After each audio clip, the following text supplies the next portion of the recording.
अंदर एक बोतल होती है इंसान के जिस पे ढक्कन होता है, तो मैं बस वो भर लेती थी उसमें 6 दिन पूरे, 6 दिन। एंड सैटरडे संडे जो फिर मारपीट होती थी वहां निकलता था वो सब। तो जब मैंने सोचा था कि मैं ऐसा कुछ पॉडकास्ट या टॉक शो जैसा कुछ स्टार्ट करूंगी कभी, तो मैं ऐसे इमेजिनेशन में ही सोचती थी कि कभी मुझे ऐसे एक्ट्रेसेस, एक्टर, यूट्यूबर्स का इंटरव्यू लेने का या उनसे बात करने का मौका मिलेगा। बट फिर लाइफ के कुछ ऐसे पॉइंट पे आप कुछ ऐसे लोगों से मिलते हो कि आपको लाइफ की रियलिटी हिट होती है। आपको समझ आता है कि कैसे लाइफ के रियल हीरोज तो ये हैं। तो recently I got an opportunity to interact with Pinky, और हमने कुछ एक दूसरे के बारे में जाना। हम ज्यादा बात नहीं कर पाए, पर फिर मैंने सोचा कि उसी वार्तालाप को कंटिन्यू करने के लिए मैं पिंकी से इसी प्लेटफॉर्म पे बात करूंगी। तो आइए पिंकी, हम जानेंगे पिंकी की कहानी पिंकी की जुबानी। Hello ma'am. हेलो पिंकी, कैसे हैं आप? ठीक हूँ, आप कैसे हैं? एकदम अच्छे हैं। तो बताइए पिंकी, आप सबको अपने बारे में कुछ बताइए। तो मेरा नाम पिंकी है, मैं 19 साल की हूँ। मैं गवर्नमेंट स्कूल से मैंने अपनी एजुकेशन कंप्लीट करा है एंड अभी मैं फर्स्ट ईयर कॉलेज में हूँ और मैं एक पुल के नीचे रहती हूँ। आप पुल के नीचे रहते हैं? पुल जी। के नीचे कहाँ पे रहते हैं आप? जो हमारा अपोलो हॉस्पिटल है, अपोलो हॉस्पिटल का जो फ्लाईओवर जाता है उस फ्लाईओवर के नीचे जगवा शोरूम के सामने रहती हूँ, ओके। झुग्गी में। झुग्गी में रहते जी। हैं आप? अच्छा।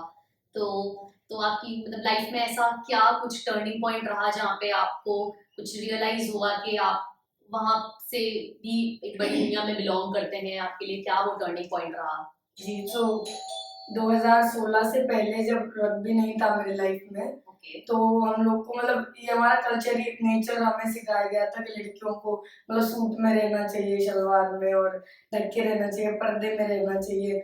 बट मैं ऐसा रहा है कि पानी की बहुत दिक्कत रही है हमारे यहाँ, वाटर नहीं मिल पाता था जल्दी हमें, तो हम लोग पानी भरने जाते थे रेडी पे, डब्बे रख के 50-50 किलो के डब्बे हम 50 किलो लोगों ने। आप खुद उठाते थे? जी मैम, दोनों दोनों हाथ से, हालांकि हिलते नहीं थे बट हार नहीं मानते थे, कैसे भी करके उसको उठा के रेडी पे रखना होता था। और एक दो नहीं, 7-8 एक रेडी पे। और फिर जगहें भी ऐसी आती थी, गड्ढे उबड़ खाबड़ ऐसे, और पैरों में भी चोट लग जाती थी, शलवार भी फंस जाती थी रेडी में, चुन्नी भी फंस जाती थी। तो ऐसे ऐसे करके उसके बाद में रग्बी आया लाइफ में फिर। तो रग्बी आपकी लाइफ में कैसे आया एक 2016 संस्था के थी। बाद? यस मैम, एक संस्था थी जो 2016 में, नहीं संस्था तो 15 में आई थी, पर 2016 में उस संस्था में मेरे सर आए थे ओके। जो मेरे कोच रह चुके हैं। तो उन्होंने हमें सिर्फ बॉल दिखाया था रग्बी का, और हमें नहीं पता था इस रग्बी में क्या है, कैसे है, क्या करना है। फिर हमने एक छोटी सी जगह, एक मंदिर है हमारे पास में, वहां पे एक छोटा सा फील्ड था, वहां से हमने रग्बी स्टार्ट किया था। ओके। तो फिर रब्बी आपकी लाइफ में मतलब कितना रोल प्ले किया? रब्बी ने आपकी लाइफ कैसे चेंज करी? तो ऐसा रहा है मैम कि जब मैंने ज्वाइन किया था, हालांकि सारे प्लेयरों ने मेरी तरह सीरियस नहीं लिया गेम को, काफी लोगों ने गेम को छोड़ दिया, बट मैंने एक तरह से, क्योंकि जब मैंने ये आया मेरे अंदर, तो आपको नहीं पता कि मेरे अंदर बहुत गलत गलत चीजें थी, आदतें थी, इसके आते ही वो बदली, ओके। इसके आते ही रिसेंटली वो चेंज हुई। तो बस इसको मैंने, मतलब मुझे अब यही करना है, मैंने ठान लिया था। और फिर जब घर में से इतनी रुकावटें आई, मतलब लड़की हो, शर्म नहीं आती है, मुसलमानों के साथ खेल रही हो, मतलब इतना पेरेंट्स से ज्यादा आस पड़ोस में कि तुम्हारी लड़की है, तुम ये करवा रहे हो, ये ऐसा करवा रहे हो, थोड़ी शर्म करो, ये करो। और उसके बाद में फिर धीरे धीरे, बट मैंने नहीं सुना। एक मुझे जादू पता नहीं क्या हुआ वो, कि मुझे मेरे गेम के अलावा कुछ नहीं दिख रहा था, मुझे कुछ भी समझ नहीं आ रहा था, बस मुझे मेरे कोच की बातें और मेरा गेम फील्ड, दैट्स इट। तो आप कितना कितना देर खेलते थे गेम? कितना कितना आपने टाइम दिया गेम को? हम लोगों ने टाइम तो, वैसे जब हमारे पास फील्ड नहीं था मैम, तो हमने पार्कों में, जंगलों में, मतलब ईंटें पत्थर हटा के, फील्ड साफ करके उसमें खेला, क्योंकि इस गेम में बहुत ज्यादा रेसलिंग है, चोट लगती है, मतलब ब्लडिंग हो जाता है, नाक वाक फट जाता है, तो इस तरह से ये गेम होता है। तो हमें थोड़ी सी जगह चाहिए काम डाउन, क्योंकि नॉर्मल जगह में भी इतनी लग जाती है, तो जहाँ कंकड़ पत्थर होंगे तो सोचिए वहां पे क्या हाल होगा। बट हमें खेलना था, चाहे कुछ भी हो, लगे चोट, जो शूज भी नहीं थे, स्टड्स भी नहीं थे हमारे पास उस टाइम, हाथ जोड़ते थे लोगों के कि सर हमें फील्ड दो, हमें खेलना है। मेरे कोच ने पैर भी छुए लोगों के कि प्लीज हमें खेलने दो। बाकी और चीजों के लिए, स्मोकिंग के लिए, एंड लोग आ सकते हैं बाहर से, मतलब वो हो सकता है पत्ते खेल सकते हैं, इन सब चीजों के लिए अलाउड था, बस हमारे गेम के लिए अलाउड नहीं था। इसके लिए हमें पैर छूने पड़ते थे लोगों के कि प्लीज हमें खेलने दो। नहीं मानते थे तो फिर दीवार कूद के आते थे हम, बट खेलना होता था। इतना ज्यादा आपको जज्बा था गेम को जी लेकर। मैम। फिर आपने मतलब वो गेम आप कहाँ तक आप जा पाए, आप अभी भी खेल रहे हैं, कैसा तो जर्नी रही गेम की? गेम का ऐसा रहा कि वहां से हम लोगों ने फिर धीरे धीरे करके हमें लोग सपोर्ट करने लगे, लोग हमें जानने लगे कि ये बच्चे भी हैं। हालांकि मेरी कम्युनिटी के लोग भी जानते थे कि मैं पीछे नहीं हटूंगी, मैं लड़कों को भी घसीट के लाती थी कि चल भाई खेलने, मैच है हमारा, प्रैक्टिस है हमारी। और कुछ टाइम बाद उस पर मैं आऊंगी अभी धीरे धीरे कि किस तरह से लोगों ने बैकआउट कर लिया। लड़कियां तो स्पेशल ही नहीं थी, एक भी लड़की नहीं थी मेरे गेम में। कितना मुश्किल था उनको इकट्ठा करना, उनके पेरेंट्स से बात करना कि मुझे फिर ये बोला जाता तुम खुद ऐसी हो, हमारे बच्चों को भी बनाना चाहती हो, इस तरह से था। लेकिन धीरे धीरे करके जब मैं खेलने लगी, मैं उठा के पटकने लगी अच्छा अच्छा, तो लोग आए बाहर से मिलने के लिए, मेरे इंटरव्यूज भी हुए और जगह भी मेरी स्टोरी गई। फिर उन लोगों ने हमें सपोर्ट किया, फिर हम लोग जसोला स्पोर्ट्स कॉम्प्लेक्स में हमें ग्राउंड भी मिल गया। उसकी फीस भी हम लोगों ने पर प्लेयर 60 रुपए हम करते थे आपस में जमा करके, तब हम प्रैक्टिस करने के लिए जाते थे अच्छा। पूरे टाइम के साथ। फिर आप ये आप खेलते खेलते किसी स्तर तक पहुंच पाए इस गेम यस में? मैम। उसके बाद में मैंने डिस्ट्रिक्ट खेला, डिस्ट्रिक्ट में हम फर्स्ट आए। एक डिस्ट्रिक्ट और खेला, उसमें हम थर्ड आए।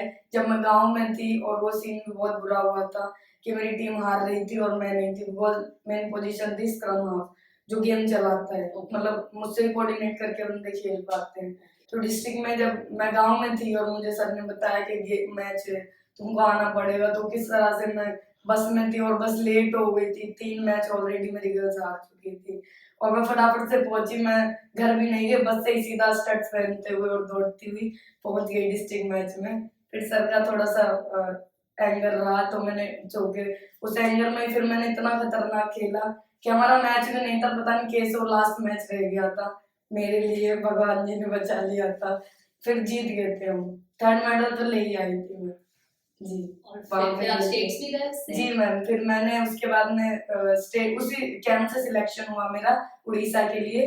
उड़ीसा में फिर हम लोग गए, हमारे कैंप हुए यहाँ पे बसंत कुंज में, हमारे कैंप हुए 7 दिन तक, 7 डेज तक। उसके बाद में हम लोगों ने उड़ीसा गई थी मैं फर्स्ट टाइम प्लेन से, वाओ। मतलब एरोप्लेन से। मैं सोच भी नहीं वाह। सकती थी कभी कि मैं प्लेन में बैठूंगी। एक्चुअली ये सच है कि पुल में लोग मान भी नहीं रहे थे, झूठ मत बोल तू प्लेन में बैठी, मेरे आसपास में लोग मान नहीं रहे थे। फिर मैंने पिक्चर दिखाई, सर भी मेरे बहुत खुश थे क्योंकि ऑलरेडी मेरा एक ऑपरेशन था पैर में, पहला ऑपरेशन हुआ था जो बहुत मतलब घाव है बहुत बड़ा, उसके बावजूद भी मैं खेली। मतलब अगर एक स्टड्स भी पड़ जाता है इसमें तो वापस पड़ जाता, डॉक्टर ने मुझे सामना किया था। तो वो इंजरी खेल से हुई थी? खेल से हुई थी। और फिर भी आपने खेल हाँ मैंने नहीं छोड़ा। उसमें से मतलब एक होता है ना, पानी निकलता रहता था पट्टी में बांध के, उसमें ध्यान ही नहीं दिया, वो ममाद भी बहता रहता था बहुत बुरा, मतलब एक तरह से घाव था बहुत अंदरूनी तक। डॉक्टर ने मना किया था कि नहीं करोगे आप, बट मैंने ठीक है जो होगा देख लिया जाएगा, मुझे खेलना है। क्या बात है, मतलब इतना सब मुझे मुझे भी अभी पता चल रहा है। और मतलब आई रियली नो वर्ड्स कि आप इतना ज्यादा डेडिकेटेड थे। मतलब शायद मैंने अभी तक आपको भी नहीं बताया, मैं भी नेशनल लेवल बास्केटबॉल प्लेयर हूँ। तो बट यस मैम, मुझे ना आपके उसको मैंने देखा था फोन पे। अच्छा, फोन पे देखा आपने? ओके। बास्केटबॉल लगाया आपके उसको। हाँ। तो बट हमारी तो मतलब कोई जर्नी का कंपैरिजन ही नहीं, हमारे लिए तो सब इतना मतलब बस हमें खेलना होता है, हमारे लिए तो मैदान होता है। मगर तो मैं सोच भी नहीं सकती कि आप लोग इतने डिटरमाइंड होके कहाँ तक पहुंच गए। मतलब और आपके क्या चैलेंजेस रहे खेल में या फैमिली की तरफ से?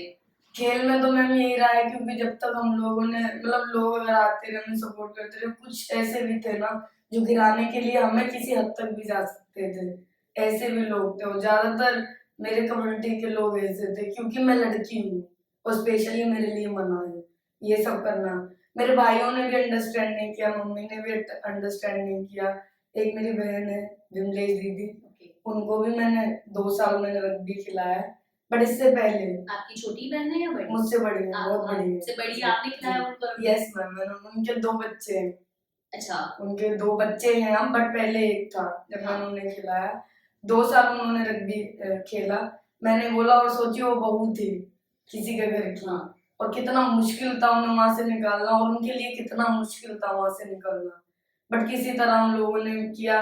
हालांकि वहां के लोगों की गलत सोच है, ऐसा माइंड सेट बना रखा है कि लड़कियों के लिए ठीक नहीं शॉर्ट्स पहनना, और कास्ट में भेदभाव है, और कि मुसलमानों के साथ तुम तो ऐसी हो गई वैसे, गंदे गंदे मतलब ताने आते थे बाहर से कि मतलब तुम क्या सोच के ये कर रही हो, इससे क्या मिलेगा। जो एक मंदिर से लोग आते थे खेलने के लिए, तो उनका भी बहुत बड़ा वो रहा इसमें कि उनके मंदिर वाले एक्चुअल में जो बाबा पुजारी पंडित है, वो तो तुम्हें शर्म नहीं आती है, तुम ये काम कर रहे हो भाई, इस तरह से ये कर रहे हो वो कर रहे हो, लड़कों के साथ खेल रही हो, लड़कियों को पर्दे में रहना चाहिए, तुम मतलब भगवान से डरो तो तुम्हें पाप लगेगा, ये होगा वो होगा, ऐसे ऐसे ताने। मैं तो जवाब देने लगी थी फिर, मैंने अपने भगवान को लेके रहिए शांत, हम बच्चे हैं, बच्चों के लिए सब माफ, और हम अच्छा काम कर रहे हैं, आपको हमें उल्टा हमें मोटिवेट करना चाहिए, ओके। तो मुझसे भी लोग चिढ़ने लगे थे कि बदतमीज है, जवाब देती है, ये करती है वो करती है। मैं ठीक है, मैं दूंगी जवाब, क्यों, मैं सही हूँ, मुझे पता है। बिल्कुल। तो पिंकी, इतने चैलेंजेस से मतलब फिर क्या ऐसा इंस्पायरिंग, मतलब या आप खुद ही इतने इंस्पायर्ड थे या कुछ और आपको इंस्पायर करता था? क्योंकि आपके सराउंडिंग में तो सुन के समझ आ रहा है कि कोई तरह की इंस्पिरेशन नहीं थी, सिर्फ आपको लोग पीछे धकेलने पे ही थे। तो क्या था जो आपको इतना जोशीला रखता है? तो फर्स्ट तो मैंने थोड़ी बहुत चीजें अपनी बहन से भी सीखी है, क्योंकि जो मेरी बहन है विमलेश दीदी, उन्होंने भी काफी चीजों पे उन्होंने भी काफी चीजों पे एक्शन लिए हैं। वो भी एक एनजीओ में काम करती थी जिसमें मॉनिटर का काम करती थी, हालांकि वो पढ़ी लिखी नहीं है, पर उनका काम इस तरह का था गलत चीज पे एक्शन लेना, और उनको देख के भी मैं काफी कुछ सीखी हूँ। और फिर मेरा गेम मतलब मैं नाम सुन लूं रग्बी, बस मेरे अंदर जुनून आ जाता है कि रग्बी हो रहा है कहीं पे, और बस मैं दौड़ती हुई हूँ, मुझे मतलब एक तरह से कोई जादू है जो मुझे खींच लेता है उसकी तरफ। और हालांकि उसमें कितनी चोट लगती है, मेरे यहाँ से सब लोगों ने रग्बी छोड़ दी, लड़कियों ने तो पहले ही छोड़ दी, उन्होंने नाम सुन के भी हम नहीं खेलेंगे, ऐसा हाल है। फिर उनको बताना, बात करना, मतलब इतनी नाजुक चेहरे मुझे लग जाएगी, अरे मुझसे शादी कौन करेगा, ये मेरी लड़की का फ्यूचर क्या होगा, ये करके मिलेगा क्या, ये होगा वो होगा, ऐसी ऐसी चीजें। हालांकि स्पोर्ट्स बहुत जरूरी होता है लाइफ में, बॉडी के लिए भी और माइंड सिस्टम के लिए भी। स्पोर्ट्स खेलना हमारे लिए बहुत अच्छा होता है,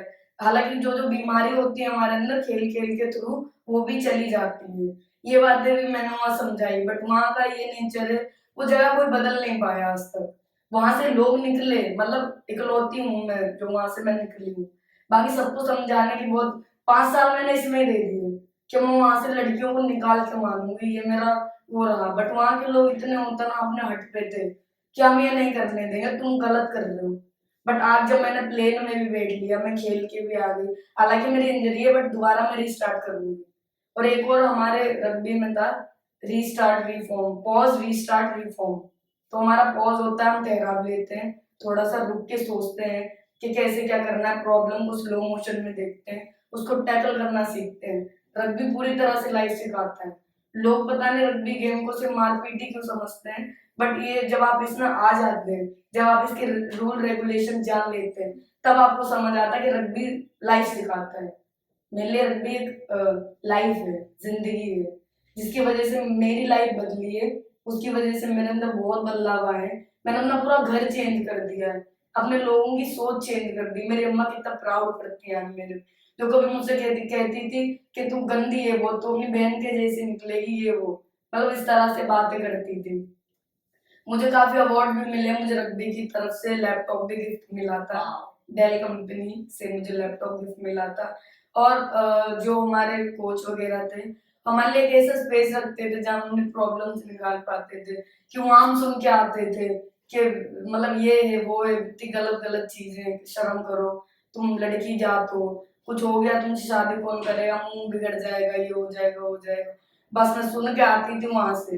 अंदर एक बोतल होती है इंसान के जिस पे ढक्कन होता है, तो मैं बस वो भर लेती थी उसमें 6 दिन पूरे, 6 दिन। एंड सैटरडे संडे जो फिर मारपीट होती थी, वहां निकलता था वो सब, कि उसने मुझे ये बोला था, ये बोला था, गेम के थ्रू, रूल रेगुलेशन के साथ। वो फिर हिट करना, टैकलिंग करना, उठा के पटकना, और मार दूंगी, ये कर दूंगी, वो अग्रेशन पूरा वहां पे निकल जाता था मेरा। फिर मैं मंडे से स्कूल जाना है, ये करना आराम से, रिलैक्स एकदम, कोई कुछ भी कहता मुझे मतलब नहीं है भैया, मैं अपने गेम में हूँ बस। मतलब मैं रहती घर पे ही थी, पर मेरे दिमाग में अरे यार नेक्स्ट डे ये करना है, अब प्लानिंग करना है, कैसे मारना है, कैसे पटकना है उठा के, ये करना है वो। हालांकि लड़के ही थे मेरे साथ, ज्यादातर मैं लड़कों के, असलम भैया, दानी भैया, ये सब लोग थे, मैंने नाम ले लिया, बट इन लोगों के साथ ज्यादा मेरा रहा है। वो मुसलमान है, मैं हिंदू हूँ, मेरे कोच भी मुसलमान है, मैं हिंदू हूँ, आज मेरे यूसरा मैम भी वो मुसलमान है, मैं हिंदू हूँ, बट उनसे इतना कि जैसे मेरे लिए दोनों भगवान की तरह रहे हैं। और जो फर्स्ट आई थी रिदा मैम, वो भी मुसलमान है, मैं हिंदू हूँ। जिस ऑनेस्टी से आप सब बातें बता रहे हो, इतना ज्यादा अच्छा लग रहा है ये सब सुन के। तो आप ये कंटिन्यू करोगे, मतलब गेम को ही कंटिन्यू करोगे, Yes, इसी में ma'am. करियर बनाओगे आप? Yes ma'am. तो आप क्या, आपको क्या क्या सोचते हो अपने करियर के बारे में आगे? मैंने अभी जूनियर नेशनल खेल लिया, मुझे वाह। सीनियर नेशनल खेलना है, फिर इंडिया खेलना है, उसके बाद में मुझे इंटरनेशनल खेलना है, फिर वर्ल्ड कप खेलना है। माय तो वर्ल्ड गॉड, कप तो मुझे खेलना ही खेलना है। आपको, आपने बस सोच लिया खेलना यस ही मैम, है। चाहे मुझे कहीं से सपोर्ट ना मिले, बट मुझे मेहनत करना है इतनी कि लोग मुझे सपोर्ट करने के लिए तरस जाएं कि इस बंदे को सपोर्ट करना है। क्या बात है। वो आपके साथ में जो में जो लोग रहते हैं और आपके जैसे जो बच्चे हैं, जो जिनको शायद पता ही नहीं है कि मतलब ऐसा भी, ऐसी भी दुनिया है इतनी बड़ी, वो भी कुछ कर सकते हैं, तो आप उनको क्या कहना चाहोगे? एक्चुअल में मैम ना, उन लोगों ने देख भी लिया है और ये चीज समझ भी लिया है कि पिंकी ने ऐसा किया है, हालांकि वो लड़की है और लड़कियों को कितनी दिक्कत होती है, पर्सनल प्रॉब्लम है, पीरियड्स होते हैं, ये होता है, फिर जब मैं पीरियड्स होती हूँ तो मेरे इस ऑपरेशन वाले पैर की बहुत बुरी हालत हो जाती है, बट तभी भी मैं इतना नहीं उस पर ध्यान देती हूँ, मुझे दर्द भी हो रहा है, मुझे एहसास ही नहीं, महसूस ही नहीं गेम के आगे कि मुझे दर्द भी होता है। ये चीजें मैंने किसी से शेयर नहीं करी है कि मुझे भी दर्द होता है, मैं भी इंसान हूँ उस गेम के आगे। मैंने कभी खुद को कमजोर समझे ही नहीं कि मेरे पैर में लिया मैं दिखाऊं कि मैं, मुझे लगी है भैया तो मुझे क्यों खिला रहे हो, मैंने कभी नहीं दिखा, मैंने हमेशा ही दिखा मैं टिकी हूँ, मुझे कोई गिरा नहीं सकता, इम्पॉसिबल। और ये चीज मेरे लोगों ने भी, जो मेरे आसपास में लोग रहते हैं, उन लोगों ने भी देखा है कि पिंकी कभी हार नहीं मानती है, उनको मैंने ये चीज समझाई भी। बट एक होता है ना, बंदा ना देख के भी, और मुझे नहीं करना, डर होता है, रग्बी डर से लड़ाता है, एक होता है दंगल मूवी में देखा आपको, उन्हें डर से लड़ना पड़ता है, तो रग्बी हमारे अंदर से डर निकालता है। आप किसी के सामने, बंदा गुस्से में आ रहा है, आप हट जाओगे, बस वो बंदे हट जाते थे, बस हम लोग को टैकलिंग करनी होती थी, वो लोग हट जाते थे कि हमारे बस की नहीं है, हमें माफ कर दो, हमें नहीं कर। आज वही लोग नशे कर रहे हैं, शादियां हो गई, बच्चों की बच्चे हो रहे हैं, ये हाल है वहां पे।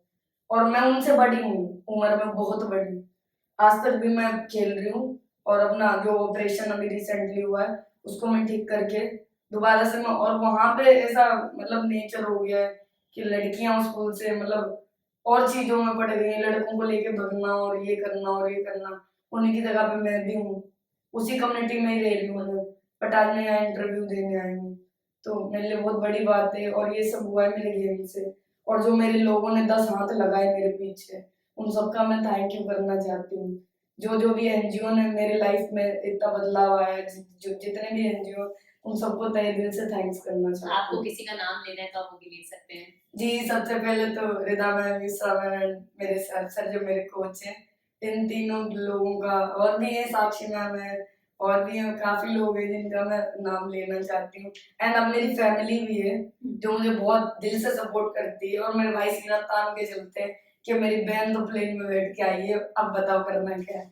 मतलब पुलिस में भी मैम, एक बात और मैं आपको बताना चाहूंगी, वुमेन्स डे पे मुझे, जो हमारा साकेत कोर्ट है, वहाँ के जज ने मुझे बुलाया था, वहाँ की जज थी, उन्होंने मुझे अपने चेयर पे बिठाया था कि आप बहुत अच्छा काम कर रहे हैं, एंड पुल में रह के, झुग्गी में रह के आप ये सब कर रहे हैं। एंड वहाँ पे मेरी पिक्चर्स भी ली गई थी, मेरी अम्मा थी साथ में, अम्मा रो रही थी कि मैंने कभी सोचा नहीं था, मेरी बहन है ना, तो उन्होंने मतलब लव मैरिज किया, तो उसके चक्कर में अम्मा ने बहुत ताने सुने, पुलिस के चक्कर काटे बहुत, और बदतमीजी करी पुलिस वालों ने साथ में, मेरी बदौलत उन्हें इतने प्यार से कार में बुलाया गया, और बिठाया गया, चाय आ रही है, लोग हाथ मिला रहे हैं, उनके पैर छू रहे हैं कि आपकी बेटी, तो मतलब ये सब हो, तो अम्मा इसलिए रो रही थी कि मैंने कभी नहीं सोचा था पिंकी कि तुम मुझे यहाँ तक भी ले आओगी। क्या बात है।